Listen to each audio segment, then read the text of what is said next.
And Dante Harden has been huge for this team all season. He came up big again against Bowling Green. He had a huge third down run on that final drive to get the Bobcats to that field goal spot where Matt Weller knocked it home. 29-28 your final in that game. So that means that Ohio is headed to the MAC championship because as we take a look at the MAC standings presented by the Follett's University Bookstore of Athens, Ohio sits at 5-2 in the conference ahead of Temple and Kent State. Temple at 4-3, Kent State 3-3 in the conference, and Miami, Ohio drops to 3-4 after a 24-21 loss to Western Michigan.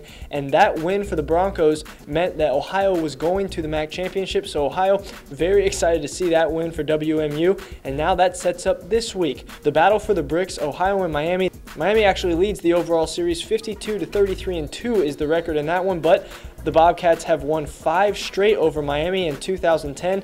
It was a rout, 34-13 your final. Ohio coming away with that win on the road at Miami, and this time it's right here at Peden Stadium. So Ohio going to get amped for this one, but it's not a game Ohio has to win. But don't think that's going to mean that the Bobcats aren't going to want to come in and take care of business. On the Redhawks sideline, they have one of the better QBs in the entire conference in Zach Dysert. He's completing nearly 66% of his passes, has thrown for over 3,100 yards, 22 touchdowns, but he has thrown 11 interceptions, and most of the time when he's throwing those touchdowns, he's going to Nick Harwell. The man has 83 receptions, 1,262 yards, 8 touchdowns.